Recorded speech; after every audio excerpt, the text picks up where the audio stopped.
Imaginaos que llegáis, aquí ya estáis aparcando y observamos que en la puerta de aquí de ITNIC hay muchísima gente. Estamos ahí sacando la cosa del coche, recogiendo esto y lo otro y decimos, ¿qué estará pasando ahí? Yo soy muy chismoso, entonces yo cuando veo cosas así digo, ¿qué pasará? Entonces estoy deseando llegar para ver qué está pasando. Así que os acercáis y llegáis y empezáis a escuchar silencio, ¿no? Veis muchísima gente atendiendo una realidad. Y cuando intentáis mirar quién hay, qué es lo que está pasando ahí dentro, empezáis a escuchar un susurro de alguien que nombra a un tal Jesús, ¿no? Y cuando observáis claramente, empezáis a escuchar que este Jesús ha parado una tormenta aquí en Barcelona, ha sanado a ese hombre cojo que sabes que es vecino tuyo, que está en la calle de atrás. Empiezas a escuchar cosas sorprendentes, ¿verdad?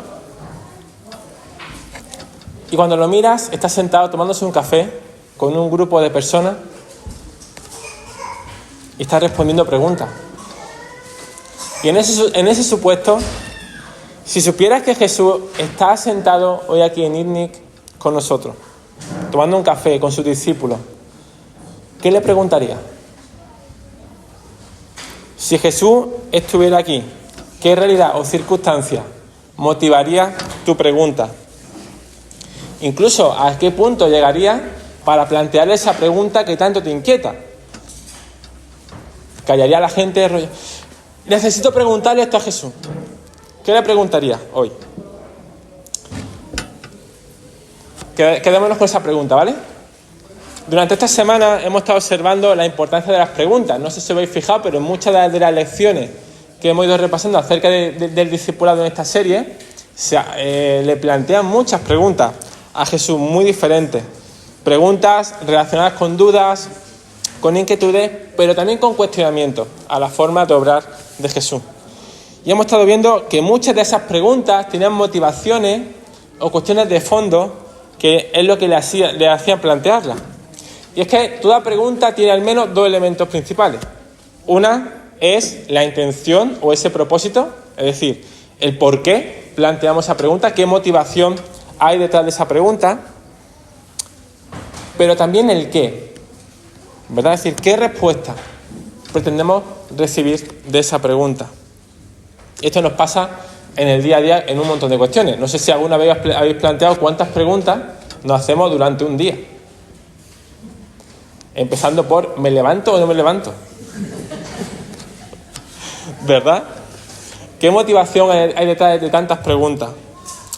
¿Y cuántas de estas preguntas o motivaciones que hay dentro de nosotros, ya sea en el hogar, en nuestra familia, en nuestro trabajo, son desinteresadas o sinceras? Pero vamos a ver la otra cara de la moneda. ¿Cuántas de nuestras preguntas o peticiones en el hogar, en la familia, en nuestro trabajo, enmascaran motivos interesados o egoístas? Y así nos acercamos a esta última lección del discipulado de esta serie. Hemos estado observando durante estas semanas cómo de manera progresiva Jesús en su palabra, Dios en su palabra nos revela diferentes lecciones acerca del discipulado, acerca de cómo debemos vivir como discípulos suyos. La semana pasada hablaba, ¿no?, de qué es vivir en el reino de los cielos. Ese énfasis de un reino contracultural, un reino que va a contracorriente, un reino en el que los primeros serán los últimos y los últimos serán los primeros.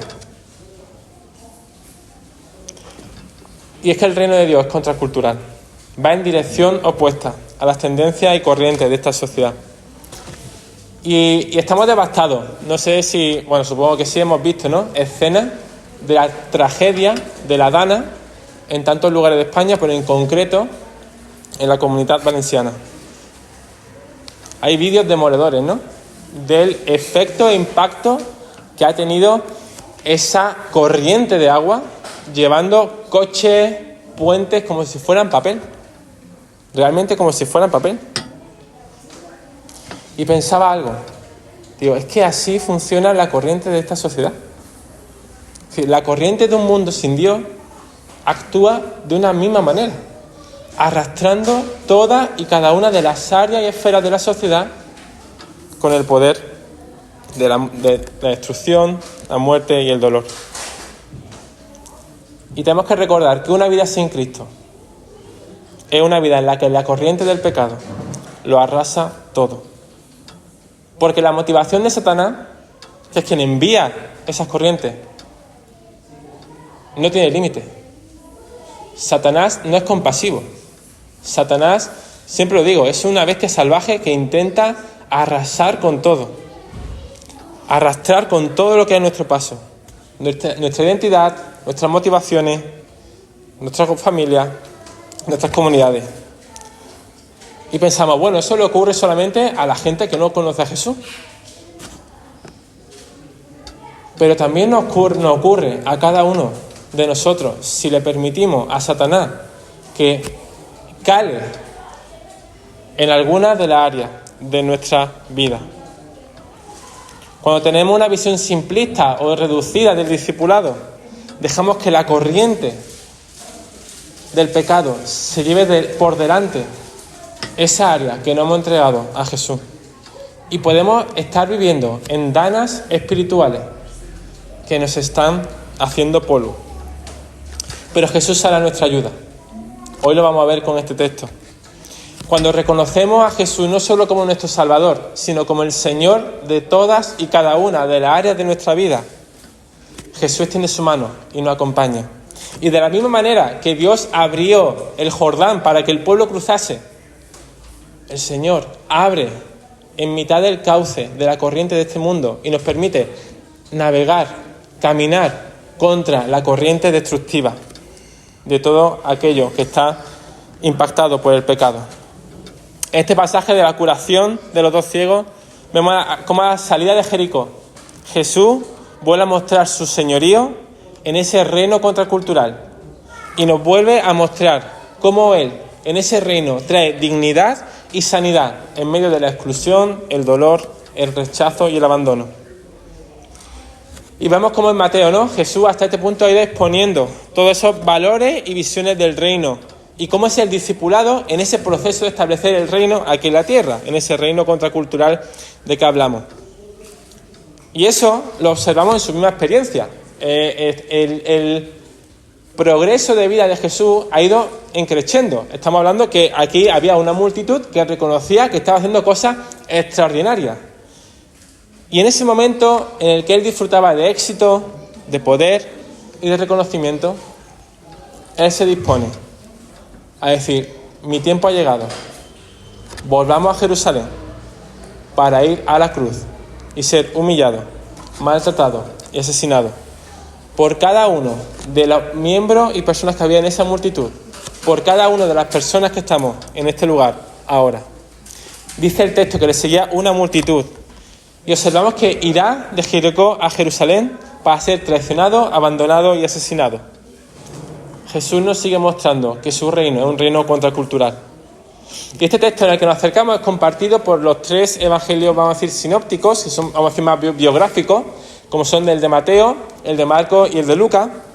Y aunque hay alguna diferencia en cuanto a quién fue la persona, por ejemplo, Marcos y Lucas hablan de Bartimeo, aquí Mateo habla solamente de dos ciegos, ¿no? Pero sí vemos los elementos más significativos. El problema no son los detalles, sino la realidad del fondo en las que coinciden, ¿no? Vemos como todos estaban compartiendo ese espacio en Jericó. Los tres pasajes coinciden en que la experiencia central era el reconocimiento de una persona necesitada diciendo, tú eres, Señor, el Hijo de David. Los tres coinciden en que había una ceguera física. Y los tres evangelios coinciden en que la persona transformada por Jesús le seguía. Por lo tanto, vamos a acercarnos en cómo este texto ya nos marca claramente el bosquejo de esta predicación.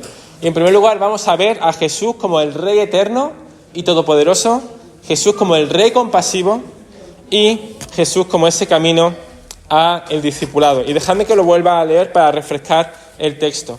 Dice, al salir ellos de Jericó les seguía una gran multitud y dos ciegos que estaban sentados junto al camino, cuando oyeron que Jesús pasaba, clamaron diciendo, Señor, Hijo de David, ten misericordia de nosotros.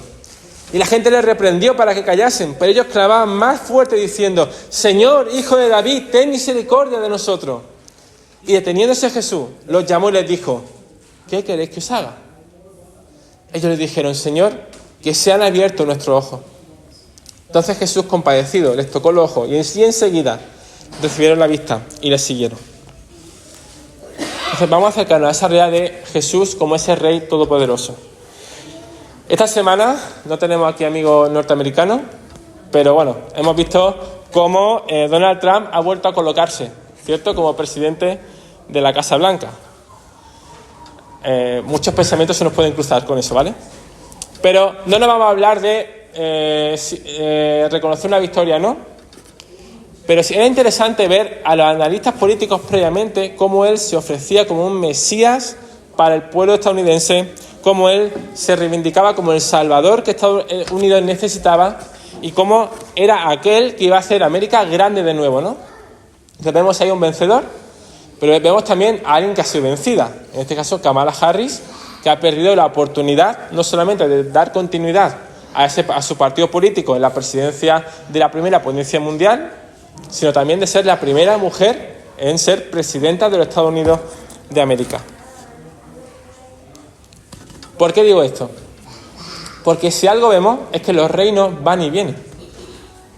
Los poderosos van y vienen. La grandeza de los imperios es pasajera. Y la historia nos lo demuestra. Ya se habla que en 2037 China va a hacer el sorpaso a Estados Unidos como la primera potencia económica. Obviamente no sabemos qué va a ocurrir mañana. Posiblemente el señor venga antes, a lo mejor. Pero esto ocurre en todas las esferas. Cultura, ciencia, deporte. ¿Quién nos diría que Nadal se iba a retirar? El rey de la tierra batida. Pues sí, los reinados pasan. Incluso cosas tan gloriosas como Jerusalén, ¿no? También pasan. Jesús, pues no sé si recordáis, cuando ya están en Jerusalén, en el capítulo 24, salen los discípulos fascinados por la gloria del templo. Y dice Jesús en el capítulo 24, cuando Jesús salió, el versículo 1 y 2, cuando Jesús salió del templo y se iba, se acercaron sus discípulos para mostrarle los edificios del templo. Respondiendo, él les dijo, ¿veis todo esto? De cierto os digo que no quedará aquí piedra sobre piedra, que no sea derribada. El mismo Jesús reconocía que esa Jerusalén gloriosa iba a ser destruida. Hemos ido viendo 10 lecciones diferentes acerca de cómo Jesús nos transforma. Y es muy interesante cómo la última lección, el último punto antes de volver a Jerusalén, lo que nos destaca es que Jesús es el Rey. Que Jesús es el Rey eterno. Que a diferencia de otros reinados u otros reyes, Jesús muestra su soberanía, poder e influencia en la eternidad. Y también, como veremos aquí, en cada una de las áreas de nuestra vida. Así que vemos como Jesús y sus discípulos y una multitud de personas salen en dirección a Jericó, una ciudad aproximadamente a unos 25 kilómetros de Jerusalén, y escuchan a estos dos chicos. Es la segunda vez que aparece en el Evangelio de Mateo una escena con dos personas ciegas. La anterior la podemos ver en el capítulo 9, los versículos 27 y 31. Y tenemos que recordar que en estos momentos de la historia no había un organismo como puede ser la ONCE, ¿no?, que ayuda a este sector de la sociedad, sino que eran personas profundamente estigmatizadas, apartadas, porque si sufrías cualquier dolencia de ese carácter, puede ser por dos motivos. O tu familia o tus padres habían pecado, o tú mismo habías pecado en el útero. Apáñate dentro. Sea como fuera, ¿no? La única opción para el futuro de estas personas era aceptar el desprecio y ser un mendigo, y en el mejor de los casos, la compasión para que te dieran algo. Por lo tanto, en esta escena de multitudes vemos esos dos niveles de ese reino contracultural, ¿no? Vemos la gloria de Jesús terrenal, del reconocimiento que estaba pasando, y también en esa realidad destaca la presencia de dos personas desplazadas que reconocen en Jesús la única fuente de esperanza para ellos. Estos chicos, a pesar de que no tenían la capacidad humana de ver, estaban esperanzados en que aquello que podía transformar su vida era el poder de la gloria eterna de Jesús. Por ese motivo lo llaman Señor, Hijo de David. ¿Y qué significa eso? Bueno, el título Hijo de David era un título mesiánico es que ya cuando estuvimos hablando del gran panorama divino, ¿no? O toda la panorámica bíblica, ya hablábamos, ¿no? de todas esas conexiones. Pero cuando la gente se refería a Jesús como hijo de David, quería decir que anhelaban que él fuera el libertador del pueblo, el libertador que se profetizaba en el Antiguo Testamento. Este título lo daría por primera vez en 2 de Samuel, en el capítulo 7, los versículos 16 y 17, cuando Dios le promete a David que tendría un reinado eterno. Este Cristo era el Mesías que se prometió en David y que prolongaría su reinado eternamente. Y tenemos también que recordar que este Evangelio de Mateo es un evangelio escrito para la sociedad judía. Y Mateo se va a encargar ya desde el primer capítulo. A veces pasamos muy por encima de las genealogías, ¿no? Pero son muy importantes las genealogías porque nos muestran la manera en la que el Dios de esperanza, el Dios de la historia, ha intervenido para restaurar todas las cosas. Y en Mateo 1 ya se encarga de explicar cómo desde Abraham hasta José, Jesús era hijo del linaje de David. Y Lucas 3 nos ampliaría esa perspectiva para explicar cómo también vendría por el linaje de su madre, María. Así que esta frase expresada por estos dos ciegos desplazados de la sociedad es mucho más trascendente de lo que el pueblo podía imaginar. Estos dos ciegos, a pesar de no poder ver, de no poder observar, vieron que en Jesús se cumplía la promesa del Rey Eterno. Y lo resumieron de una forma magistral: Señor, Hijo de David. Así que, a diferencia de lo que ocurre en Mateo 9, con los otros dos ciegos, aquí hay dos cambios significativos. El primero es que Jesús no les dice no les prohíbe que digan que Él es el Hijo de David. Jesús permite ser reconocido públicamente como el Señor, el Hijo de David. Y es que esa progresión en el ministerio de Jesús va a ser también una progresión que va a ir revelando su identidad divina. Y Jesús se prepara para ir a Jerusalén y entrar como rey en esta ciudad, aunque evidentemente sabe que aún tiene que pasar por la cruz. Pocos días más tarde, Jesús ya se mostraría plenamente resucitado en gloria.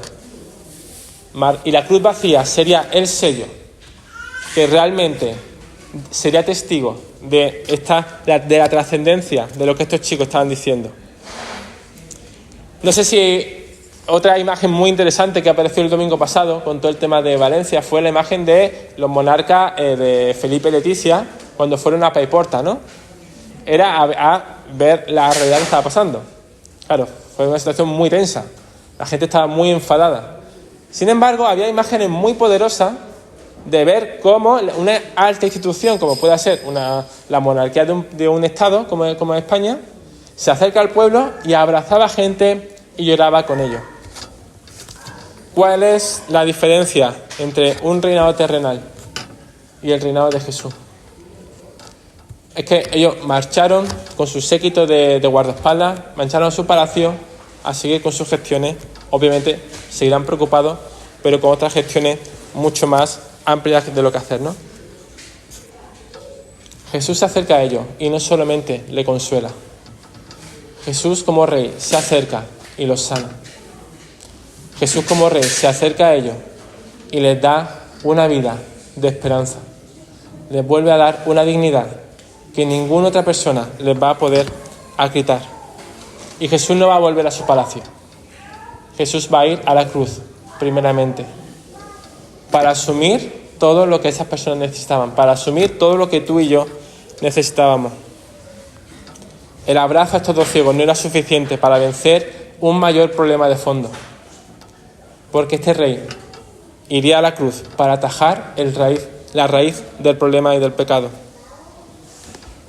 Y de esta misma forma, de la misma forma que estos dos chicos reconocieron a Jesús como rey, Jesús desea que también lo reconozcamos como rey de toda y cada una de las áreas de nuestra vida.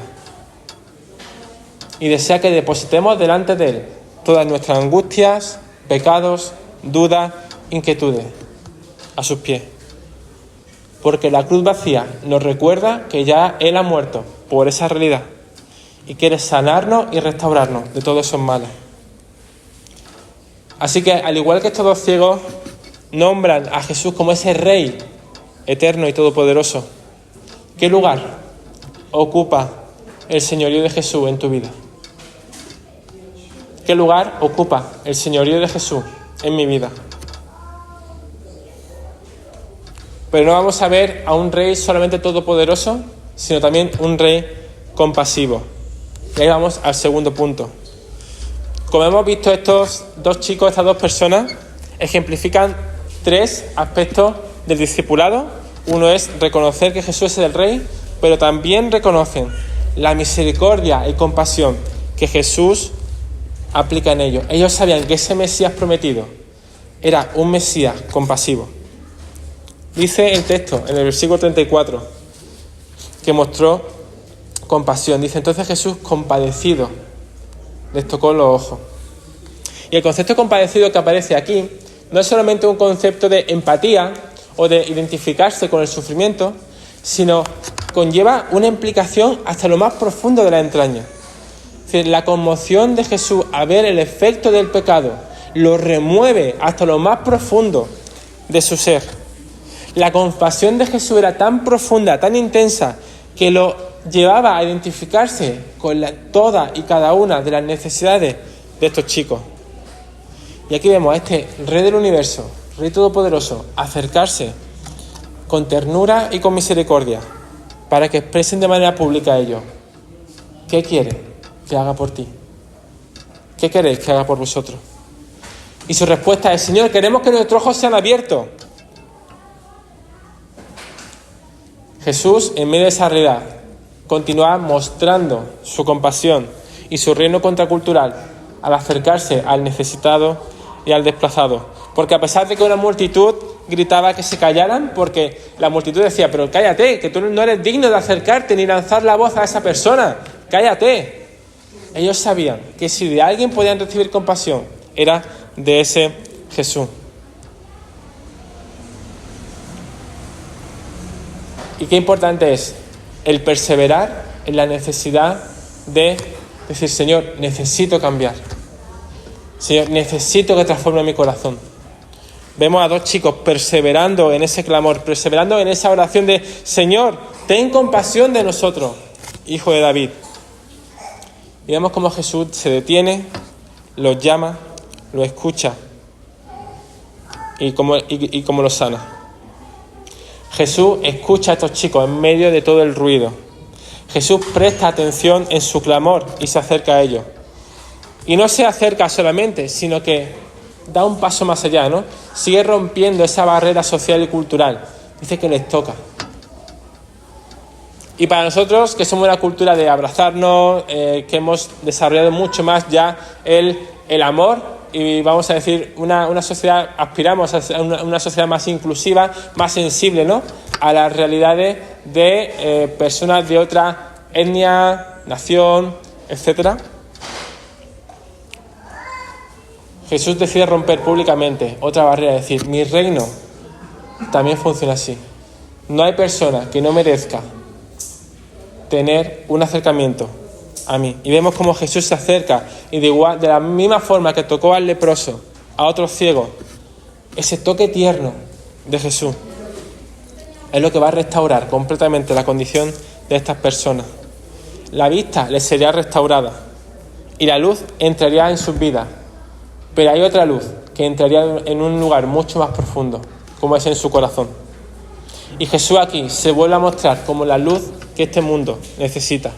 Jesús vuelve a intervenir para que otros puedan ver que Él es la luz que Él necesita para la vida de otros. Porque el fin de esta sanidad sabemos que no es solamente traer dignidad a estas personas, sino que los demás conozcan cómo Dios quiere obrar en este mundo, cómo Dios quiere manifestarse en la realidad de esta sociedad. Y Mateo aquí nos muestra que para Jesús liberar a estas personas significaba atender cada una de sus necesidades personales. No solamente sanar su vista, sino también sanar su corazón y restaurar la relación eterna que Él quiere tener con ellos. Y esa conducta es una constante en Jesús y demuestra que ese Mesías no veía al pueblo como una masa impersonal, sino que más bien ve a cada una de las personas con una necesidad de ser sana de una manera particular. Esa es la forma que este Dios compasivo tiene de intervenir en medio de nuestras realidades. Y esa manera sigue presente en nuestro día a día. Jesús desea que pongamos delante de Él todo aquello que nos ata al pecado o que distorsiona nuestra vida espiritual o que trastorna nuestro gozo o descanso en Él. Y Jesús quiere acercarse a ti y a mí en una audiencia personal, única. Y te dice: Rubén, ¿qué quieres que haga por ti? Noemí, ¿qué quieres que haga por ti?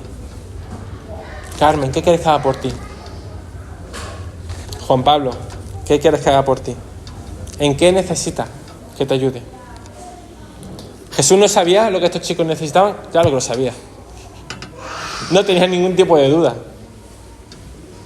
Pero al igual que le pregunta a estos chicos y les ofrece una oportunidad para que expresen su fe en ese hijo de David, Jesús nos abre también la oportunidad para que expresemos nuestra fe en que Él pueda acompañarnos y restaurar toda y cada una de las áreas de nuestra vida, de nuestra realidad.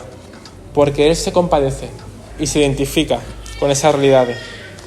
Así que Jesús se acerca a nosotros y desea que tengamos una fe plena en que Él es todopoderoso y una fe plena en que Él es compasivo y misericordioso para transformar nuestros corazones. Y ya vamos al tercer punto.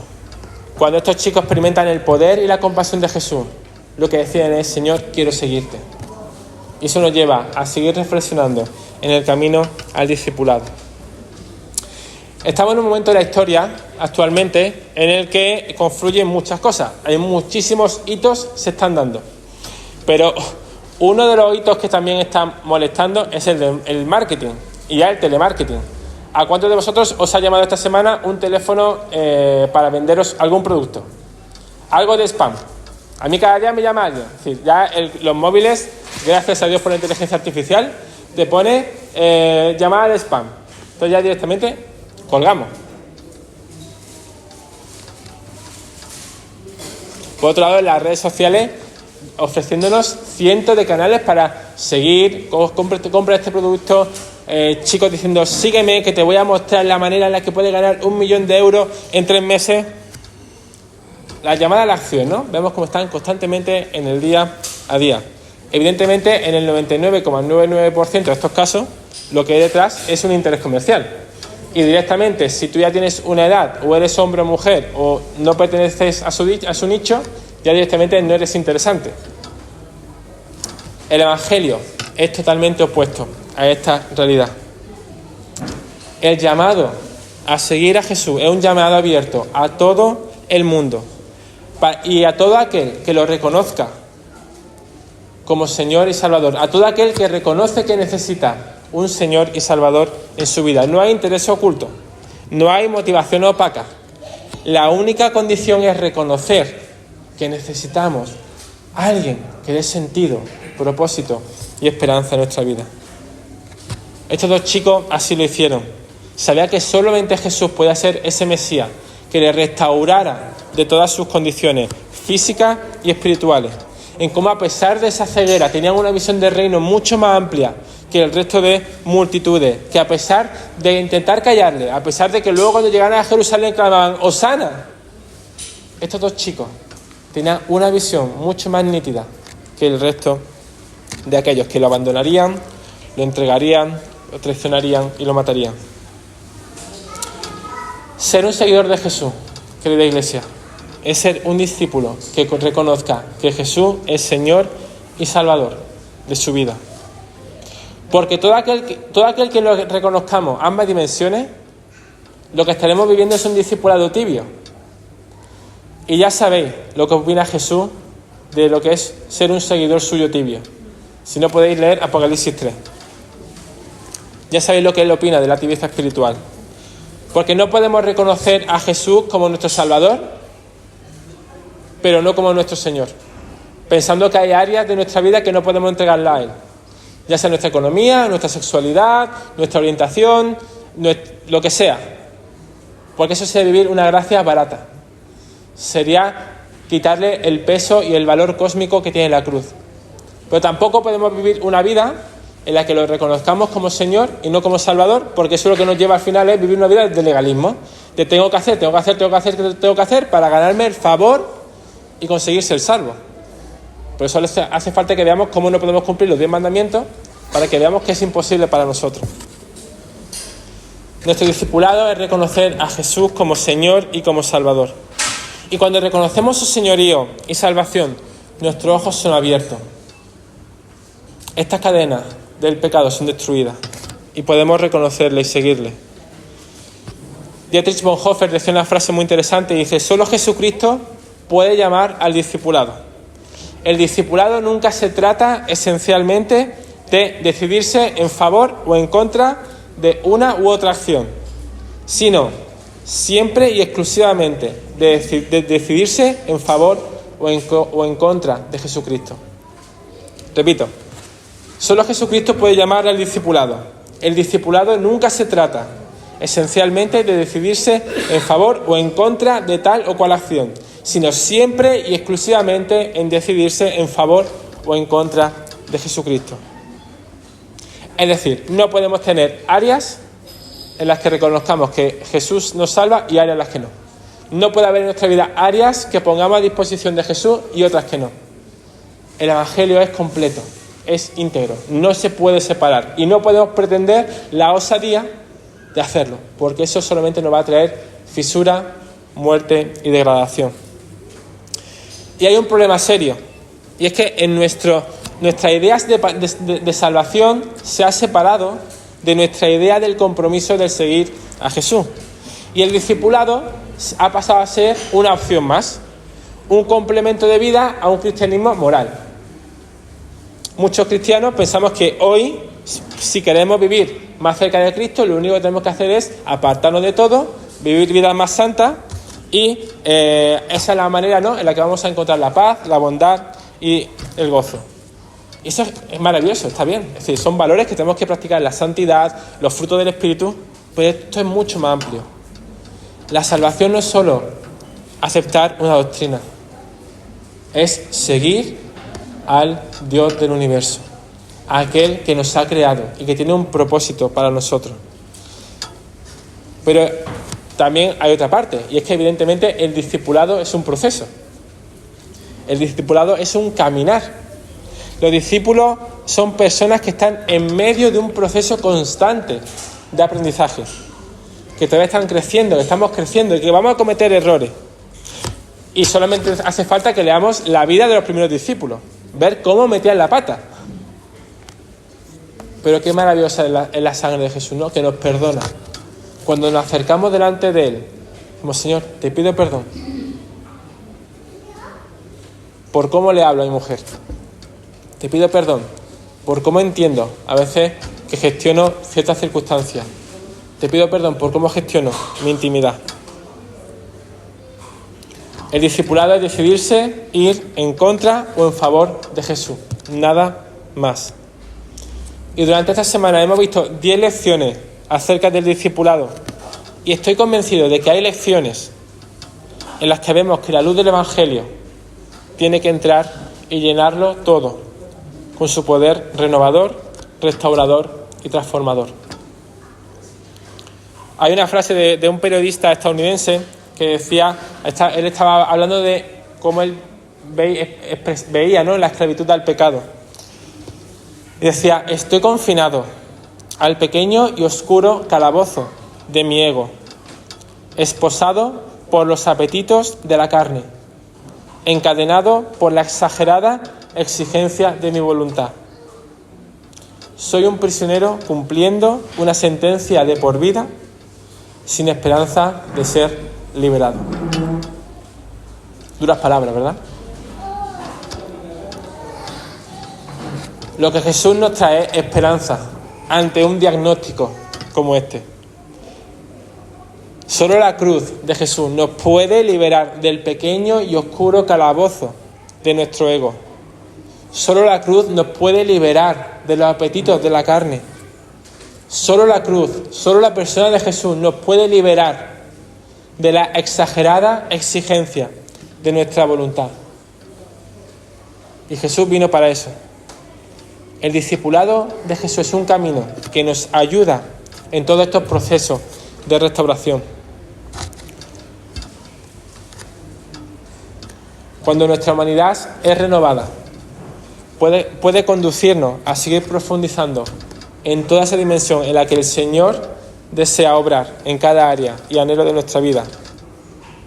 Estos dos hombres ciegos, desesperados, anhelaban volver a ver y sabían que solamente podían ser sanados por este Mesías.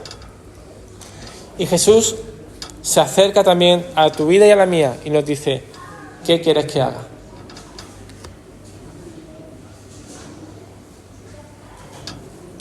En este momento la mayor fe no se da cuando es restaurada la visión de estos chicos.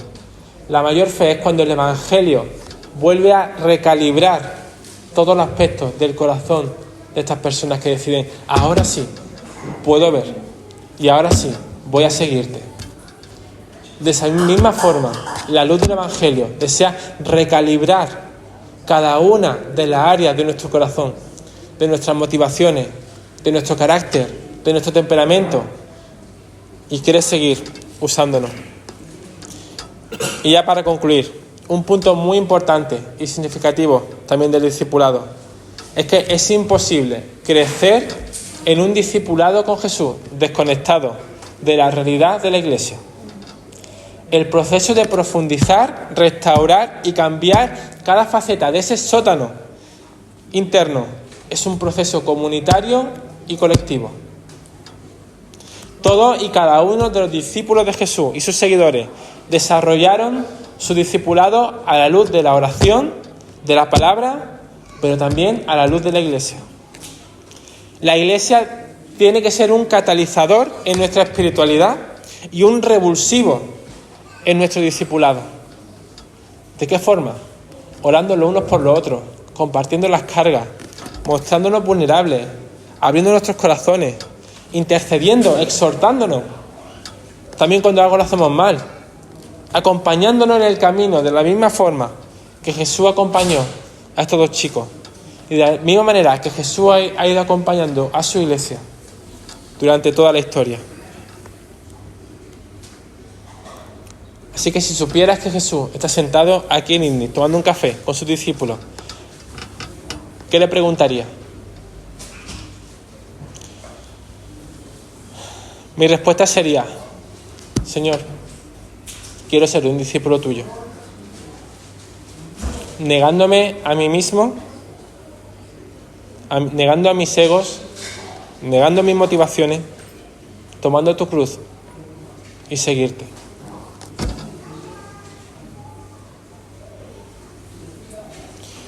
Durante estas semanas hemos visto las implicaciones del discipulado y hemos hablado de cómo el Evangelio nos da libertad con la historia de pagar el impuesto, por ejemplo. Cómo Jesús nos llama también a ser humildes. Cómo Jesús es el buen pastor que da su vida por la oveja. Cómo Jesús es el Señor también de su Iglesia. Cómo Jesús nos marca un modelo para perdonar, porque Él perdonó primero. Cómo Jesús es nuestra referencia en nuestra soltería y en nuestro matrimonio. Cómo Jesús nos hace vivir una vida también en humildad a la luz del reino. Cómo Jesús nos muestra la grandeza del reino también. Y en último lugar, cómo Jesús nos ayuda a reconocerle como Señor y Salvador de nuestra vida. ¿Qué le pediría a Jesús? ¿Qué querías que le haga? Y déjame que te haga un par de preguntas. ¿Hay áreas de tu vida, de tus relaciones, en las que has perdido la confianza de que Jesús puede cambiarla? ¿Has perdido la fe en que Jesús puede restaurar algún área de ese sótano interno que hay en tu vida? ¿Hay áreas donde has experimentado la sanación de un pecado o de una cadena que te ata a ese mal? ¿Qué le respondería a Jesús cuando te dice: ¿qué quieres que haga por ti?